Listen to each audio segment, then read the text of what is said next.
Buenos días, Pedro, ¿me escucha?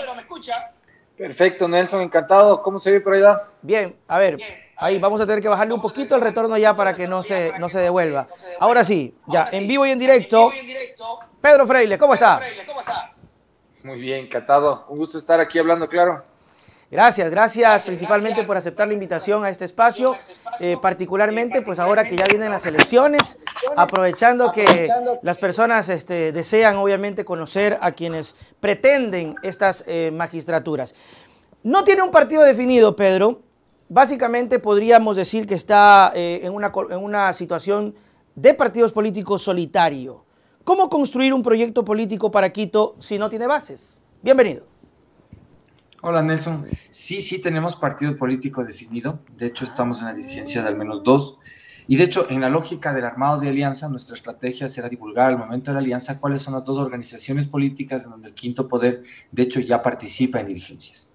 Ahora en vez de uno tenemos dos, al menos dos, y cinco dentro de la lógica de la construcción de alianzas, que en el calendario electoral a partir de hoy están en convocatoria ya a lo que se llaman primarias. Hubiéramos preferido llegar a la petición del día de hoy con las alianzas suscritas, pero nadie se ha bajado la camioneta, así que el tema sigue andando igual. O sea, básicamente este ideal que buscaban de armar un solo bloque se está diluyendo, ¿es lo que me está diciendo? No, se está concretando. Nuestro ideal de lograr una unidad alrededor de un solo bloque se está concretando. Ok, y ese sería usted el principal candidato. El candidato que finalmente decidan las democracias de las organizaciones políticas. Obviamente, yo he propuesto mi nombre como gestor del plan de gobierno que le estamos proponiendo a Quito y a la región capital, pero claro, siempre puede haber alguien que tenga mejores números. Yo siempre estoy abierto naturalmente a que quien tenga la capacidad y pueda endosar lo que yo mismo estoy impulsando, pues a acompañarlo si es que fuera el caso. Caso contrario, probablemente el candidato sea yo. Ok, a lo que yo me refiero, Pedro, cuando yo digo bases, hablo básicamente de todo político y toda estructura que necesita estos comités, estas células, estas personas que forman, incluso dentro del organigrama del Consejo Nacional Electoral se habla como militancia, inscritas. A eso me refiero. Usted no aparece como un candidato que tenga estas bases como partidos políticos tradicionales. Ahí mi consulta. A ver, yo no aparezco en este instante como un ciudadano militante de ninguna organización política, pero soy parte de un colectivo que se llama el Quinto Poder, que de hecho solamente a partir de la capacidad individual de movilizarnos durante la elección presidencial del año anterior, sin invertir dinero de los contribuyentes, del CNE, y de hecho sin hacer campaña más allá de la capacidad solo de conectarnos en redes en los lugares del país en donde estamos, logramos cerca de 200,000 votos con 4 apariciones públicas, sin pautar en internet más de $200 en total durante un año entero, que de hecho es todo lo que hemos pautado en la vida en internet. Y más bien sí, lo que tenemos es una militancia activa fuerte que forma parte de varias organizaciones políticas de una manera articulada alrededor de nuestro propio proceso político que denominamos Quinto Poder. Ok, pero para entender la estructura de las organizaciones constituidas dentro del CNE, no tienen por decir, a ver, en el barrio tal tenemos nuestra célula, en el barrio tal tenemos nuestra célula, en el barrio tal. Sí tenemos. ¿Sí tienen? Sí tenemos. A ver, cuéntenos de eso. Claro. Porque, a ver, Pedro, ¿yo por qué insisto con esto? Porque creo que es importante que a una ciudad como Quito sí se le presente un proyecto, que es lo que usted está presentando y enarbolando. Y lo que preocupa por lo que se ha venido viendo, a diferencia de Guayaquil, es que Quito es muy erupciona con candidatos. Pasó con Yunda, va a pasar con usted, puede pasar con usted, pero al no tener esas bases, le puede pasar lo de Yunda, porque por ejemplo, vea, gana usted la alcaldía sin una estructura fuerte, lo bajan y lo tumban por no poner una coma en un documento. Lo que pasa es que la tumbada de un alcalde no depende de las bases, depende de los concejales. Exacto. El método de estructuración del Consejo Municipal asigna básicamente una lógica que es complicada y nos obliga justamente a hacer una operación mucho menos básica que lo obvio. Lo obvio es que con el método de asignación de escaños en Quito se obtiene máximo 8 concejales de 21 con el 55% de la votación. Entonces, entendiendo esto, que es matemáticas, es necesario comprender que para tener 11 concejales de 21 se necesitaría una votación del 72%. O sea que es imposible. Entonces, lograrse, eso es imposible. O sea, yo no aspiro a eso ni aunque le resucitemos a José María Velasco Ibarra y le convenzamos de que nos haga la campaña.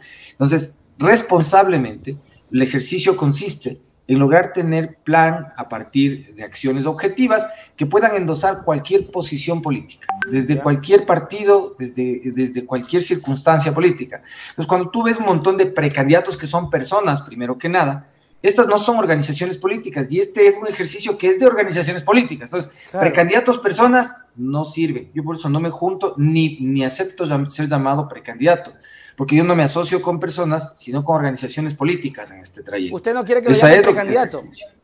Es que no lo soy, yo soy un alcalde en ciernes, y eso es algo distinto. Ahí vamos a tener un pequeño problema, porque su equipo dijo, póngamele precandidato.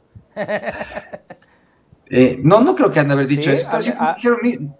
Llámele la atención a su equipo, porque me dijeron, y acá está, en la marquesina, y usted va a ver luego en la entrevista, porque estamos en vivo. Precandidato a la alcaldía, se lo digo porque luego va a decir... Pero no importa, es mejor que esté así para poder aclarar el tema. Yo soy alcalde en ciernes. Ya, a ver, aclárenme eso, ¿cómo es? ¿Alcalde en qué? En ciernes. ¿Qué significa eso?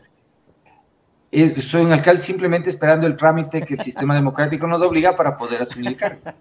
A ver, entonces, eso me gusta. Vamos a decirlo claramente, que al menos tiene la predisposición, ¿no? Y ese deseo, esa autoestima, ese convencimiento que siempre he reclamado yo en los candidatos, porque lo que menos me agrada... Y la formación y el conocimiento y el trabajo previo entre las organizaciones políticas, además de las bases justamente, para poder lograr un ejercicio de gobierno que va a tener en cuenta, por sobre todo, a juntas parroquiales, para poder lograr este fenómeno de aislamiento que el método de Webster ocasionará en el Cabildo. Oiga, pero ese método de Webster se lo cambiaron. El gobierno anterior manejaba otro tipo de métodos, y vino el gobierno de Moreno, vino el gobierno de este, lo cambiaron y perjudicaron creyendo que esto era para tumbar al colegio.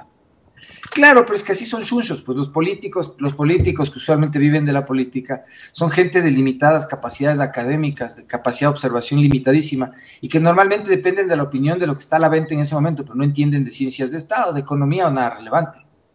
Oiga, Pedro, se habla mucho sobre su participación con la izquierda democrática. ¿Qué tan cierto es eso, y hasta qué punto usted ha conversado con Hervas o con los partidos, que tengo entendido ha conversado incluso hasta con Jaime Nebot? Cuéntenos sobre, porque ya se lo ha visto incluso en actos reuniéndose con jóvenes de la izquierda democrática.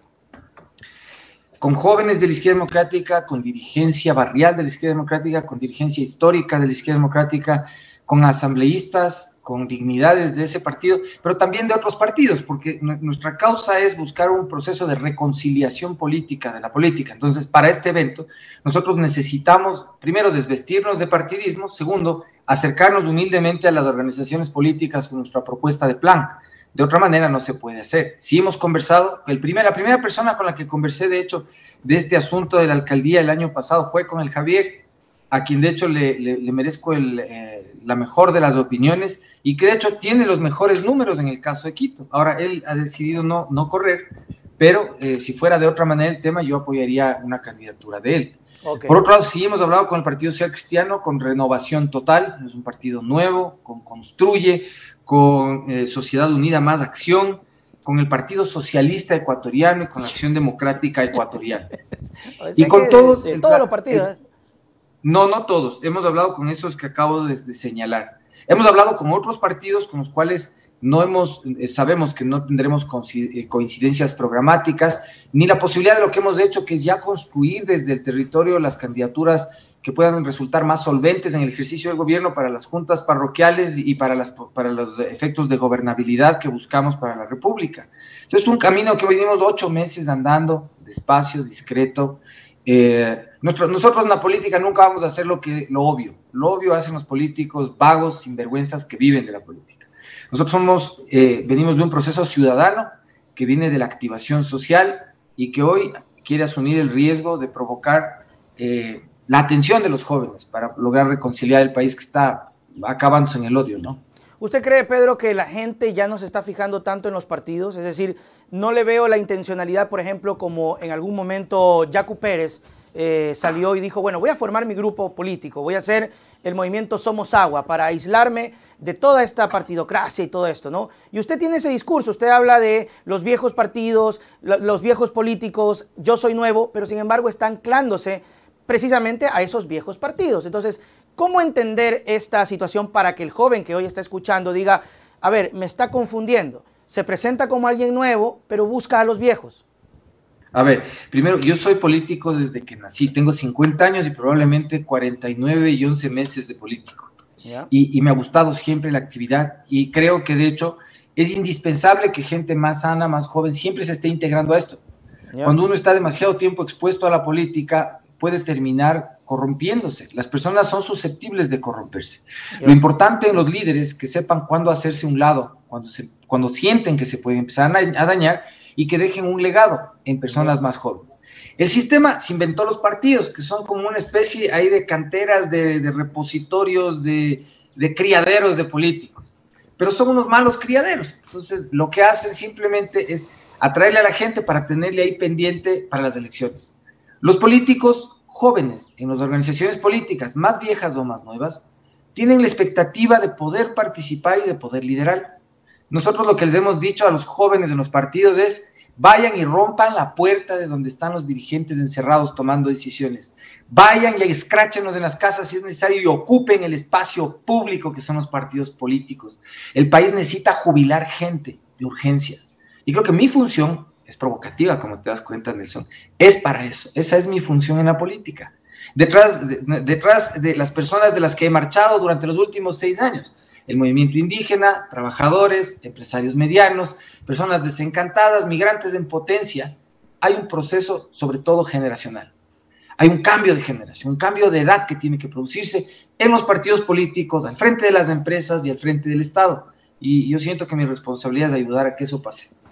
Ok, es interesante, obviamente va a ser muy chévere verlo, cómo transcurre la situación. El asunto es que para el partido político, que aunque no lo quiera reconocer, aunque sí lo reconoce, es parte de la democracia, están ahí. Sí, es, y por eso es que hablamos con ellos. Claro, porque o sea, si no hablamos con los partidos ellos y no los unimos, imagínese se usted, Pedro. Dispersos. Ya, pero imagínese usted, Pedro, hoy lo está viendo muchos partidos, seguramente la entrevista, algunos dirigentes va a decir, pero ¿qué garantías nos da Pedro que le demos el aval y que al mes siguiente diga, rompo y soy independiente? Llega al municipio de Quito y diga, se me van a la M todo el mundo, soy independiente, porque no creo en los partidos políticos. Porque les he dicho claramente en qué creo y en no creo. Y además, o sea, mi forma de hacer política es transparente a riesgo de caerle mal a la gente. Y claro, eso yo creo que es lo que hace falta en la política. Además, los planes que proponemos, los perfiles que buscamos son explícitos. Lo nuestro es así en 3D, abierto, totalmente. Yeah. Al final, el perjudicado por esto de la unidad puedo terminar siendo yo personalmente más que nadie, pero creo que por sí mismo el hecho de que estamos experimentando en tratar de construirla por sí mismo ya es una victoria para todos. Claro. Y soy muy idealista, Nelson, eso es otra cosa y me voy a quedar así. Entonces, lo que me preguntan a mí en mi casa es, ¿cómo sabes que los partidos no te van a traicionar? Y lo mismo se están preguntando ellos. Ese es el problema de la política, Pedro.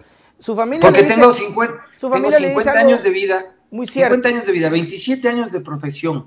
Y todas las personas que he tenido el gusto de trabajar en proyectos en conjunto con ellos, incluso en la política, tú puedes preguntarles a todos, a los que siempre se tienen que cuidar de mí, son los que hacen trampa, esos tienen que cuidarse. Los que abusan tienen que cuidarse, definitivamente. Las mafias dentro del municipio, les he dicho claro y fuerte, en el uso de suelos, en el otorgamiento de permisos, en el abuso de las gentes en el espacio público, voy por ustedes. Yeah. No hay negociación, no hay cómo negociar ni con la violencia ni con la corrupción. Perfecto. Usted me dice que nace siendo político, que toda la vida le ha gustado la política. Se puede ver, se nota en su participación, creo que es bastante valorable. El tema de creerse ya alcalde, creo que eso es bueno. Hay que convencerse primero uno para convencer al resto. Y usted dice, soy una persona sana. ¿Qué le pasó por la mente cuando decide participar por primera vez en política por un partido que venía con muchos cuestionamientos, como es el Movimiento Amigo, del ex asambleísta hoy detenido, procesado, con un partido que venía con muchos cuestionamientos de corrupción?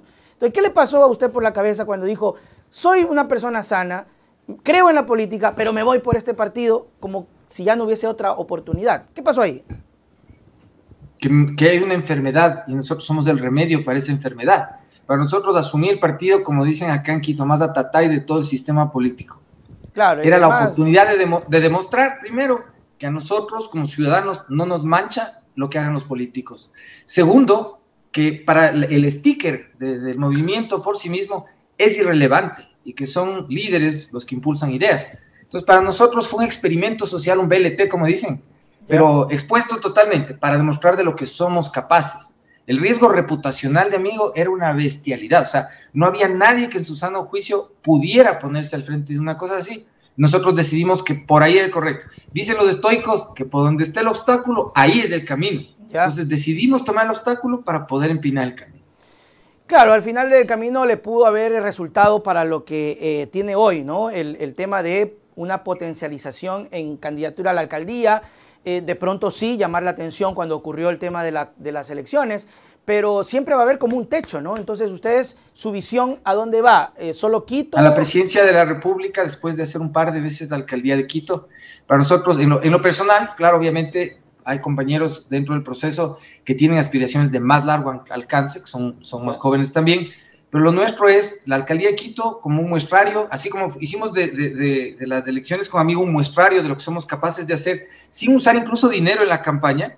Ahora la alcaldía de Quito va a ser un muestrario de lo que podemos hacer para aportar a la República del Ecuador después de unos 12 o 14 años. Es decir, usted apunta a ser presidente de la República. Sí, claro.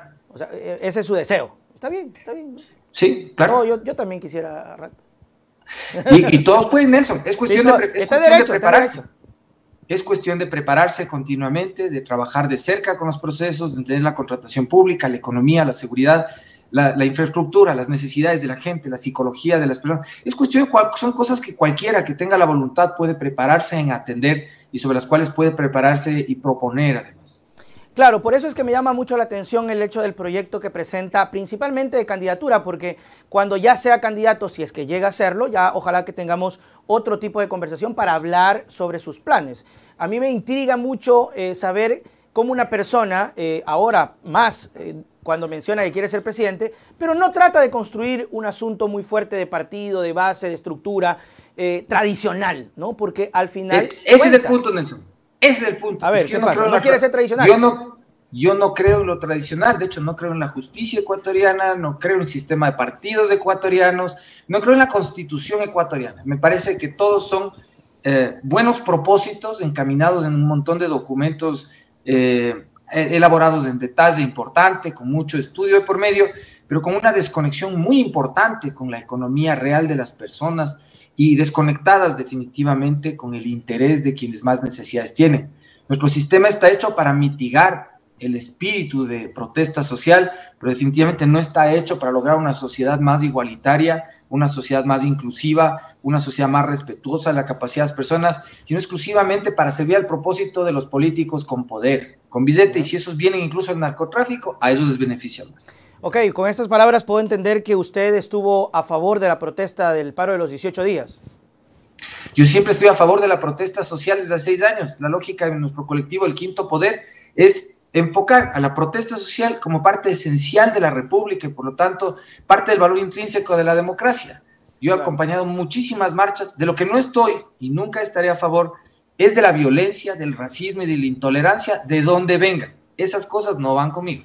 Claro, pero eso es cosa aparte, ¿no? Eso pasó, eso ocurrió, pero siempre es importante no manchar, porque siempre que consulto esto, las personas tratan como de manchar y de hacer de menos lo que propuso e hizo la CONAIE en el paro de los 18 días. Para nada. Yo durante 6 años, de manera consistente, inclusive en el interín, entre la primera y segunda vuelta, fui el único candidato presidencial que le acompañó en el reclamo jurídico al Yacu Pérez. No soy indigenista, pero respeto la causa, creo que es necesaria y creo que constituye parte de la construcción de la identidad de nuestro Estado Nacional. Claro, es decir, por ejemplo, lo que pasa es que siempre vienen estos déjà vus de los candidatos, ¿no? Porque así hablaba, por ejemplo, Guillermo Lasso. Decía, vamos a apoyar la protesta, y cuando fue presidente, lo primero que fue mandar machete y garrote a la protesta. Bueno, es cuestión de él, o sea, pero pregúntele a él, las inconsistencias de cada persona, yo no las juzgo. Y de hecho, eso sí, las tomo como ejemplo para evitar hacer las mismas pendejadas. Claro, claro, lo traigo a colación precisamente por eso, porque la postura y la colocación de candidato hasta cierto punto es muy cómoda y no está mal, en el sentido de que el candidato tiene ese chance de decir, yo no lo voy a hacer, yo voy a construir, yo voy a transformar, porque está en esa posición de candidato. Y yo voy 6 años acompañando las marchas y la organización de marchas a nivel nacional, en la lógica de un colectivo que además nunca está en la foto adelante, sino anda el soporte en la segunda línea. Es decir, usted entonces sí aplaude toda la gestión que hizo Leonidas Issa y el movimiento de la CONAIE. Yo creo que la CONAIE le falta mucho por mejorar todavía. Yo soy crítico, o sea, soy amigo y soy crítico. Creo que parte de ser amigo es ser crítico. ¿Ya? Y de hecho, Nelson, cuando usted me escucha a mí criticar algo, siempre va acompañado de respuesta. Yo creo que a la CONAIE, como a las organizaciones políticas y a las organizaciones empresariales, les hace falta un relevo generacional importante. Creo que dentro del movimiento indígena hay cuadros espectaculares. Yo tengo mi héroe también así en la cabeza, dentro del movimiento indígena. Creo que hay una oportunidad siempre para mejorar. Todos tenemos esa oportunidad. Y el movimiento indígena tiene que también evolucionar en los liderazgos que tiene al frente. La potencia del movimiento indígena nos hace débiles a todos si esa no tiene resultados eficientes. Los indígenas van marchando desde el año 79 por las mismas cosas y eso quiere decir que algo distinto hay que hacer. Claro, y a propósito de estas cuestiones, la gente acá en el chat pregunta mucho por la carta de Vox, que usted en algún momento participó. Es la oportunidad para comentarnos por qué y también un poco aclarar, porque de luego la gente dice, bueno, es que me dice una cosa, luego me firma otra cosa, luego me dice otra cosa, luego me firma otra cosa. No, durante 6 años de eso estuve, todas mis intervenciones son una sola línea clarísima. ¿Ya? Yo soy convencido de que el debate es la única manera de conseguir que pensemos hacia adelante, que evolucionemos. Y yo estoy siempre dispuesto a debatir en foros en donde sé que no me van a escuchar. ¿Ya? El foro de Madrid es un foro, no es un coro. En un foro uno va y debate, de hecho por la palabra lo dice, foro, no coro. Entonces cuando yo me inscribo en un foro es con la intención de poder plantear mis posiciones. El foro de Madrid efectivamente es bastante conservador. Yo sé que tengo cara de curuchupa, lo sé, pero no soy curuchupa. Tú puedes ver todo lo que he dicho desde el comienzo. Yo estoy a favor de que las mujeres decidan sobre sus cuerpos en todas las circunstancias, he promovido a nivel económico cosas que nadie más ha hecho, fui el primero en hacerlo, sobre la legalización del uso de narcóticos para fines de entretenimiento personal. En muchas cosas soy contrario de hecho no sé en cuál de mis posiciones alguien me podría decir conservador. Ya. Pero el Foro de Madrid es una oportunidad para poder hablar las cosas desde otra perspectiva con personas que están al otro lado. Y si el día de mañana me llevaras al Foro de Sao Paulo, probablemente hay muchos aspectos en materia económica con los que voy a estar del otro lado. O sea que podríamos decir, tener Pedro, definiciones. va infiltrado, Pedro, va infiltrado, por decir. Jamás, porque todo el mundo sabe lo que pienso. Va infiltrado a decir, aquí voy a poner mis ideas. Firmo, pero yo debo poner mis ideas y siempre les invito a las personas que tienen ideas a las mías a que debatamos. Yo siempre voy a ser condescendiente un poco, si les veo que son un poco paquetes para el debate, lo voy a hacer. Siempre les voy a tratar bien y claro, voy a tratar de hacer que mi punto de vista se imponga, pero nunca lo voy a hacer con violencia, con racismo, con odio, nunca voy a hacer eso. Si usted hubiese sido asambleísta, Pedro, en esta convulsionada jornada de los 18 días de paralización, ¿usted hubiese dado su voto para votarlo a Guillermo Lasso de la presidencia? No. Aún cuando critica que el sistema no funciona, que el presidente no está bien, que hay muchas que cambiar, que se ha desatendido el área social, usted lo mantiene al presidente ahí. Es que no creo que es el momento todavía. O sea, creo que tengo un sentido, mi profesión me hace pensar siempre de una manera un poco cínica, si quieres, Nelson, pongo lo práctico por delante. La gobernabilidad es un asunto que nos conviene o nos perjudica a todos, no es un asunto de qué tan asentado está la señora primera dama en sus recintos semipapales ahí en el Palacio de Carondelet, si estamos cómodos o no, todos los que están en su corte. No, la gobernabilidad no es la calma chicha que no se ve desde Carondelet afuera. La gobernabilidad es cómo encontramos puntos para así funcionar entre nosotros. Y creo que darnos de baja a un presidente, un gobierno, no es una cosa que nos conviene ahora entendiendo la economía que viene el siguiente año. El primer trimestre del próximo año nos va a agarrar con otra recesión económica a nivel mundial. ¿Ya? Vamos a estar chiros. ¿Qué hubiera pasado si se caía el presidente? En marzo votábamos otro presidente más. Lo que iba a hacer que nuestra crisis política e institucional se empeore. Las posibilidades de hacer manejo fiscal para hacer inversión social, que es lo que debió hacer desde el primer día el presidente, se complicarían más todavía. Y los políticos buitres que están acostumbrados a vivir de la tragedia, porque es cuando más se alimentan es en la tragedia. Se fue la conexión. Estarían estorbándonos continuamente en el ánimo de lograr coger su pedazo de carne. Entonces, no es el momento para esas cosas, para nada el momento de esas cosas, Nelson. Yo creo que los mecanismos democráticos, muertes cruzadas o inclusive Pero eso era muerte cruzada, era democrático. Sí, claro, de hecho, es institucional. Cualquier cosa, a ver, diferenciamos dos cosas aquí.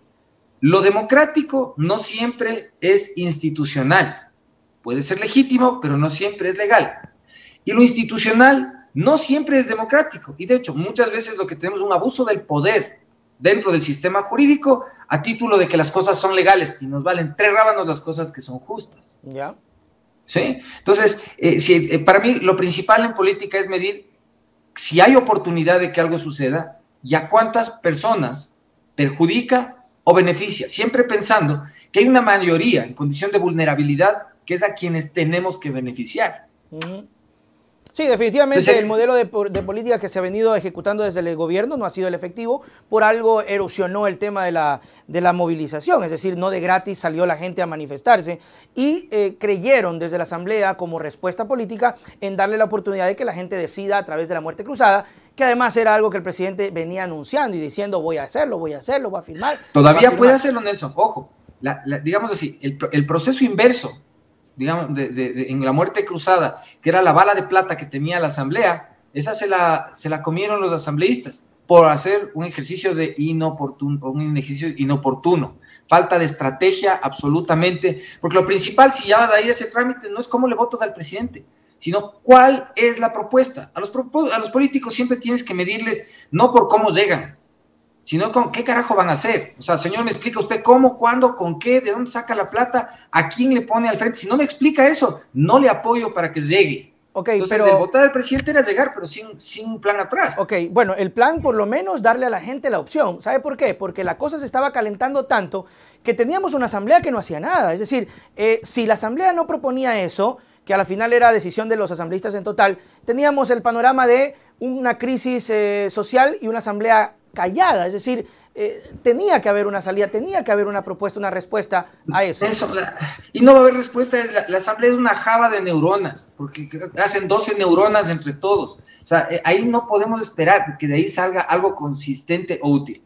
La asamblea hace bastante con no rodarse las gradas de los asambleístas, con lograr apuntar bien el baño cuando van y utilizan el servicio higiénico, con eso hacen bastante. ¿Ya? ¿No cree en la asamblea mucho usted?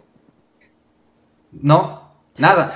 Creo en unos 3 o 4 asambleístas que tenemos por ahí, en los cuales tengo alguna esperanza, porque les veo jóvenes, porque les veo motivados y les veo recontra cabreados con cómo funcionan las cosas. Pero ahí la mayoría se han ido envejeciendo con sus ideales, se han ido anquilosando con sus capacidades de liderar, se han ido pudriendo en la asamblea a lo largo de 15 años de estar activos en política, y ya no sirve. Por eso el momento ahorita y lo que tenemos que provocar es que los jóvenes asuman las decisiones, asuman la palestra, asuman el volante de este país. Digamos, Pedro, que no logran concretar el tema, aunque usted dice que sí se está concretando algunos grupos que lo van a apoyar, pero digamos que en términos políticos de partidos, el PSC saca su candidato, usted sale con su candidato, Creo sale con su candidato, el otro movimiento de derecha sale con su candidato, y usted, aun cuando se va a dividir el voto, dice, voy a la candidatura Quechu. ¿Eso cómo hablaría de usted? ¿Bien? ¿O contradice un poco los procesos de que se construya una unidad?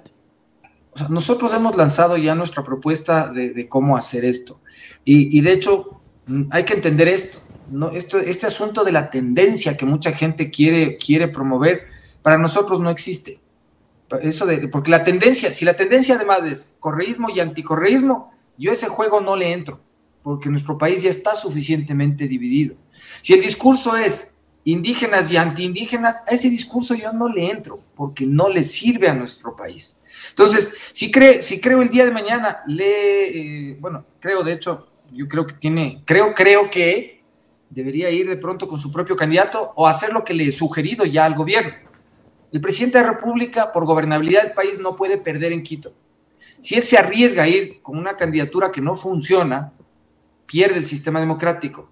Si él escoge un candidato de esos viejos vetustos violentos que desde las Chiris buscaban quemar Quito, porque además creo que ya están por sacarles unas encuestas truchas para poder posicionar eso, esos expertos pasadores de sombrero que nos tienen acostumbrados a hacer la política mal, el presidente puede hasta caerse al final del primer trimestre del próximo año, solo por escoger mal la opción de mejor no correr. Por otro lado, fuera de eso, los demás candidatos, el PSC puede obviamente tener su candidato, pero yo creo que lo principal está en el centro de la papeleta, donde está Reto, donde está Construye, donde está el ADE, donde está el Partido Socialista Ecuatoriano, donde está Suma. Yo creo que ahí es en donde está realmente la posibilidad, además de levantar cuadros nuevos, que no estén en esa bronca entre los antis y los anti-antis. O sea, del anticorreísmo y el correísmo. Me parece curioso ese tema porque veía yo un programa que lo vendían a usted como que iba a descorreizar el Quito, el país y todo. Eso es campaña negra. De hecho, a mí me venden campaña negra, ¿verdad? Pero desde la derecha me dicen en que el soy programa de Carlos Vera, que usted participó, en una publicidad decía, Pedro Freire va a descorreizar Quito. No he visto, pero es incorrecto, porque nosotros no tenemos esa posición. A mí desde la derecha me dicen que soy progre, desde la izquierda me dicen que soy de la ultraderecha, pero yo creo que eso es parte del ejercicio político que debemos hacer. ¿Ya? Si nos están envidiando, es por algo. Bueno, definitivamente al menos tienen ideas que van a, como usted dice, a romper un poco el tablero y eso es importante. Creo que levantar el debate siempre es necesario, conocer a las personas que desean participar es necesario. Lo voy a decir como le he dicho a Pedro Pablo Duarte, al candidato de Correa en Guayaquil, a toda la gente nueva. Le voy a dar siempre los mejores deseos. Creo que es importante felicitar porque el simple hecho de levantarse y decir quiero ser candidato, ya eso es de valientes. No solo se lo estoy diciendo a usted, la gente que sigue mi canal sabe que se lo digo a todo aquel que decide participar. Creo que es de valientes. Es mejor y más fácil quedarse en la casa. Es más cómodo quedarse en sus deberes profesionales, pero el simple hecho de decidir participar en política ya merece un reconocimiento. Pedro Freire, ojalá que tengamos, si es que se candidatiza de verdad, otra conversación ya para hablar de los planes, de sus proyectos, de sus ideales y de pronto un podcast presencial para conocer un poco más, si es que llega a ser candidato, de su vida. Aunque le voy a decir una cosita que me dejó medio preocupado, puede que yo me esté haciendo pajaritos en el aire, pero se lo pregunto a usted. Usted en una entrevista dijo, para el metro de Quito hace plata fresca de otro lado que no sea el municipio. ¿Privatizar? Sí. Descarbonizar. Okay. Nosotros hablamos de dos procesos específicos, descarbonizar la ciudad y descarbonizar la movilidad.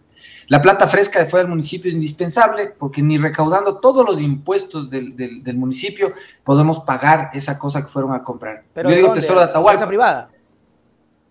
Multilaterales, de hecho hay un proceso de transición que no se puede hacer ni con gobierno del municipio, ni plata del municipio, ni que aunque nos quisiera dar, que no nos va a dar dinero el gobierno central. Necesitamos acudir a multilaterales, al menos 3 para lograr el proceso de transición, y sí, necesitamos que la ciudad reciba inversiones. Ojalá logremos motivar a empresas privadas para que vengan e inviertan en la transformación de la movilidad del país, un proceso industrial que dura casi 6 años para poder reemplazar buses de combustión interna por transportes eléctricos. Aunque eso signifique subir el pasaje a la gente, ¿no? Todo lo contrario, esto puede implicar mantenerlo, y de hecho un sistema de transporte planificado para poder mantener las tarifas de los fares, de los tickets de los usuarios en el nivel en que están hoy, más o menos ajustados a la economía, sin subir, se necesita tener una certeza económica de 50 años. Qué bien. Esa certeza de 50 años implica un rediseño, pero sobre todas esas cosas podemos hablar así súper en detalle.